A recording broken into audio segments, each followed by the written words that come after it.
ఏపీలో అధికార పార్టీకి మరో షాక్ తగిలింది. వైసీపీ ఎమ్మెల్సీ వంశీకృష్ణ యాదవ్ జనసేనలో చేరారు. అమరావతిలోని పార్టీ కార్యాలయంలో పవన్ సమక్షంలో జనసేన కండువా కప్పుకున్నారు. వంశీకృష్ణను సాదరంగా ఆహ్వానించారు పవన్ ఆశయాలు సిద్ధాంతాలు నచ్చి జనసేనలో చేయడం జరిగిందన్నారు వంశీకృష్ణ. జనసేనలో చేయడం సొంత కుటుంబంలోకి వచ్చినట్లు ఉందని, పవన్ తో కలిసి పనిచేస్తానని చెప్పుకొచ్చారు. రానున్న రోజుల్లో చాలా మంది నాయకులు జనసేనలో చేరతారన్నారు.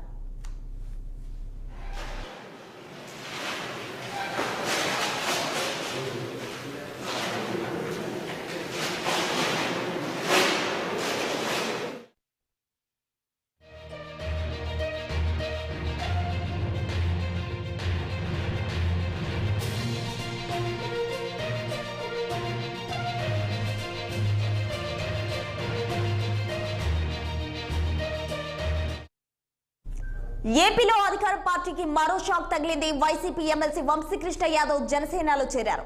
అమరావతిలోని పార్టీ కార్యాలయంలో పవన్ సమక్షంలో జనసేన కండువా కప్పుకున్నారు. వంశీకృష్ణను సాదరంగా పవన్ ఆహ్వానించారు. పవన్ ఆశయాలు సిద్ధాంతాలు నచ్చి జనసేనలో చేరడం జరిగిందని వంశీకృష్ణ అన్నారు. జనసేనలో చేరడం సొంత కుటుంబంలోకి వచ్చినట్లు ఉందని, పవన్ తో కలిసి పనిచేస్తానని చెప్పుకొచ్చారు. రానున్న రోజుల్లో చాలా మంది నాయకులు జనసేనలో చేరతారన్నారు. దీనిపై మరింత సమాచారం మా ప్రతినిధి కనబాబు ఫోన్ లో అందిస్తారు. కనబాబు, చెప్పండి. Good evening Prasanna. ఆంధ్రప్రదేశ్ లో అసెంబ్లీ ఎన్నికలతో పాటు కూడా దేశవ్యాప్తంగా లోక్సభ ఎన్నికలు కూడా జరగనున్నాయి, ఒకేసారి జరగనున్నాయి. అయితే ఎన్నికలకు సమరం దగ్గర పడుతున్న కొద్దీ కూడా అధికార వైసీపీకి వరుసగా షాకులు అయితే తగులుతున్నాయని చెప్పుకోవచ్చు. పలువురు సిట్టింగ్ ఎమ్మెల్యేలు ఏదైతే ఎమ్మెల్సీలు వైసీపీ నేతలు ఇలా సీటు కోసం ఒక పక్క పార్టీ వైపు అయితే దాడులు చూస్తున్నటువంటి పరిస్థితి కూడా కనబడుతుంది. ఇక విశాఖకు సంబంధించి ఏదైతే వైసీపీ ఎమ్మెల్సీ వంశీకృష్ణ యాదవ్ కూడా ఈ కోవకే మారినట్టు కూడా తెలుస్తుంది. ఈ రోజు జనసేన అధినేత పవన్ కళ్యాణ్ సమక్షంలో అయితే ఎమ్మెల్సీ వంశీకృష్ణ యాదవ్ జనసేనలో అయితే చేరినటువంటి పరిస్థితి కనబడుతుంది. ఈ సందర్భంగా పవన్ కళ్యాణ్ కొన్ని మాట్లాడుతూ కూడా వంశీతో నాకు 2009లో నుంచి కూడా పరిచయం ఉంది. ప్రజారాజ్యం యువజన విభాగం యువ రాజ్యం అధ్యక్షునిగా కూడా ఉన్నప్పటి నుంచి కూడా వంశీతో నాకు పరిచయం అయితే ఉందని కూడా ఆయన చెప్పినటువంటి పరిస్థితి కూడా మనం లైవ్ లో చూడడం జరిగింది. అయితే ఎమ్మెల్సీగా ఉండి కూడా వంశీ జనసేనలోకి వచ్చినటువంటి ఆయనని మనస్ఫూర్తిగా పార్టీలోకి ఆహ్వానిస్తున్నాం అంటూ కూడా చెప్పడం జరిగింది. వంశీ తన సొంత ఇంటికి వచ్చారంటూ కూడా ఆయన పార్టీకి వచ్చినటువంటి విధి విధానాలు కూడా తనకు బాగా నచ్చాయని కూడా చెప్పడం జరిగింది. వంశీ ఏ నమ్మకంతో జనసేనలోకి వచ్చారో ఆ నమ్మకం కోల్పోకుండా పార్టీ అండగా ఉంటుందని కూడా చెప్పడం జరిగింది.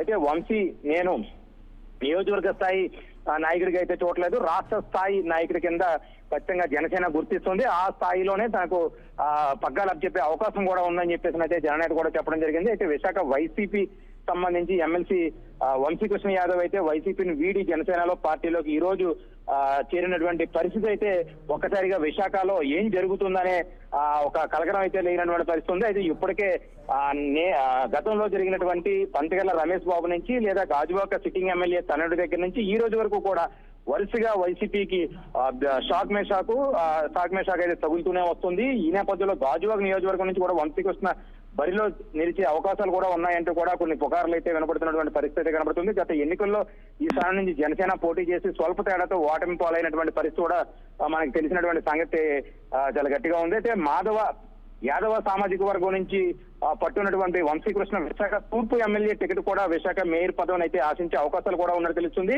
కానీ వైసీపీ అధిష్టానం ఆయనకి మొండి చేయి ఇవ్వడంతో నాటి నుంచి అసంతృప్తితో ఉన్నటువంటి వంశీకృష్ణ పార్టీని వీడుతారనే ప్రచారం అయితే జోరుగా సాగుతూనే ఉండేది. అయితే విశాఖ మేయర్ ఎన్నికల సమయంలో వంశీకృష్ణ వర్గం రచ్చరచ్చ అయితే చేసినటువంటి పరిస్థితి కూడా లేకపోలేదు. పార్టీ పెద్దలు బొజ్జగించడంతో ఆయన కొంతవరకు కూడా మెత్తబడినటువంటి పరిస్థితి కూడా కనబడుతుంది. వంశీకృష్ణ గతంలో విశాఖ తూర్పు నియోజకవర్గం 2 సార్లు పోటీ చేసి ఓటమి పాలైనప్పటికీ కూడా 2009లో ప్రజారాజ్యం, 2014లో వైసీపీ నుంచి పోటీ చేసినటువంటి పరిస్థితి. జనసేనలో చేరినటువంటి గాజువాక నుంచి పోటీ చేయాలైతే వంశీకృష్ణ పట్టుదలతో ఉన్నట్లయితే తెలుస్తుంది.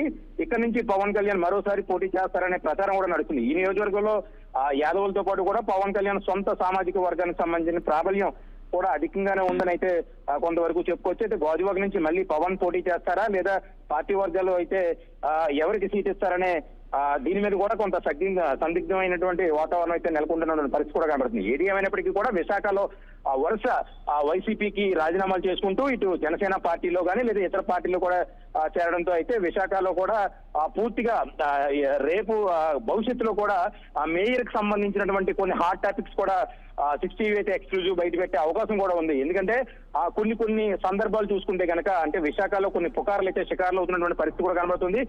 మేయర్ ని మార్చే ఆలోచనలు కూడా ఉన్నాయా అన్నట్లు కూడా ప్రచారాలు అయితే జరుగుతున్నాయి. దాని పూర్తి క్లారిటీ అయితే ఇంకా కొంత తెలియాల్సి ఉంది. Prasanna. Right Kannababu, thank you.